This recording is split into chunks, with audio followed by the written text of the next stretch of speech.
আসসালামু আলাইকুম রহমতুল্লাহ। আশা করি সবাই ভালো আছেন।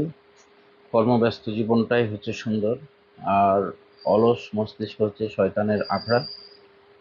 যখন আমরা অলস সময় পার করি তখন আমাদেরকে বিভিন্ন রকম প্ররোচনায় কবজা করে। আর পৃথিবীতে যারা বেকার, যারা অলস, এরাই কিন্তু পৃথিবীতে যত অপকর্মের হোতা। যার কারণে ইয়াং জেনারেশনদেরকে কর্মসংস্থান নিয়ে কাজ করতে হবে, এবং যারা কর্মহীন আছেন তাদেরকে কর্মে উদ্বুদ্ধ করার জন্য আমাদেরকে সবাইকে প্রয়াস চালাতে হবে। এই মুহূর্তে আমি একটা সিপিইউর কাজ করছি। এটা হচ্ছে অ্যান্ড্রয়েড ফোন, আর Xiaomi নোট 11 এটা। এই ফোনটার সিপিইউ রিভলভ করার পরে আমরা একটা চেক করি যে কোনো ধরনের সিপিইউ। আমরা যেহেতু রিভলিং এর কাজ করছি, ডুয়েল ডেকারের কাজগুলো করছি, আসলে একটা ইনফরমেশন, খুবই গুরুত্বপূর্ণ ইনফরমেশন এটি।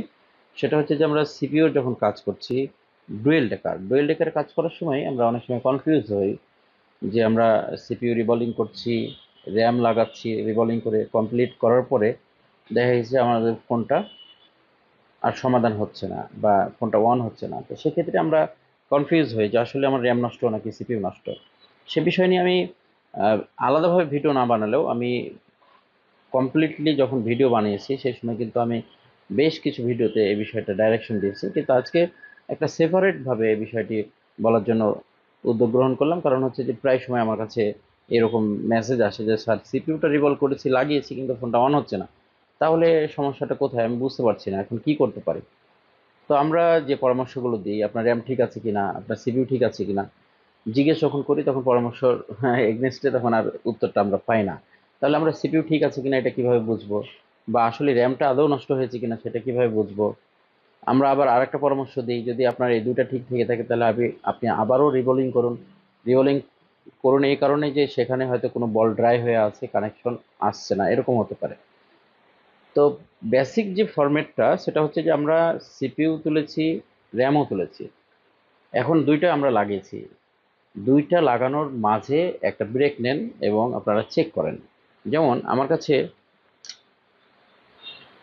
এই MI 11 ফোনটা আছে, এখানে আমরা সিপিইউটা লাগিয়েছি, দেখুন র্যামটা এখনো পর্যন্ত লাগাইনি, র্যামটা আমার হাতেই আছে।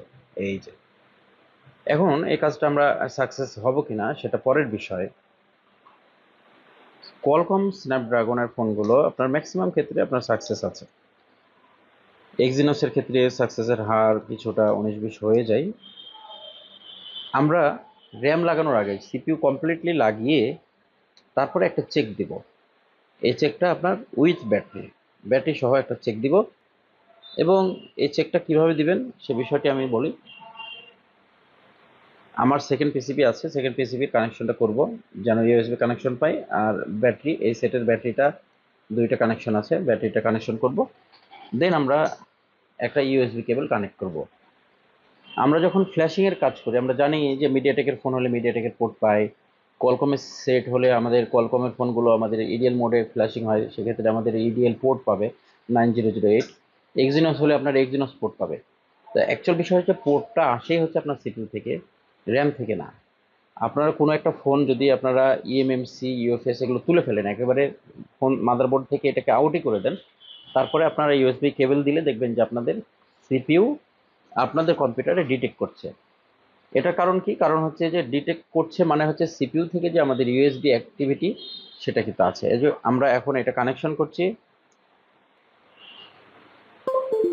আমাদের এখানে সাউন্ড হলো, আপনারা দেখতে পাচ্ছেন যে এখানে Qualcomm HS USB QD loader 9008-9। আমরা এখানে পোর্ট পেয়েছি, আমরা দেখতে পাচ্ছি। দেখুন আমি আবারও খুলবো, এটা চলে গিয়েছে, এটা নাই এই মুহূর্তে। এটা হচ্ছে বিষয়। এই চেকিংটা করার পরে যদি আমাদের পোর্ট পেয়ে যায় তাহলে বুঝতে হবে যে আমাদের সিপিইউটা অ্যালাইভ আছে, এটা জীবিত আছে। এবং সিপিইউটা যদি শর্ট থেকে থাকে তাহলে আপনার নট রিকগনাইজ প্রবলেম আসতে পারে।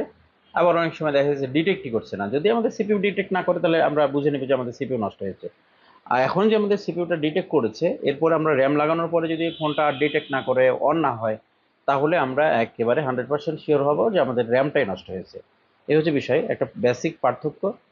এই এই কথাগুলো আমরা সিপিইউ রিভলিং এর সময় বিভিন্ন ভিডিওতে বলেছি, কিন্তু সেটা অনেকের হয়তো কান পর্যন্ত পৌঁছায়নি, বিকজ ভিডিও বড় হলে ইনফরমেশন যদি একাধিক হয়ে যায় তখন স্পেশাল কিছু জিনিস ছাড় পড়ে যায়, যার কারণে আমরা এই বিষয়টা আপনাদেরকে একটু এনশিওর করার চেষ্টা করেছি। ইনশাআল্লাহ আশা করি ভিডিওটির মাধ্যমে অনেকে উপকৃত হবেন। শেয়ার করার অনুরোধ করে শেষ করছি। আসসালামু আলাইকুম রহমতুল্লাহ।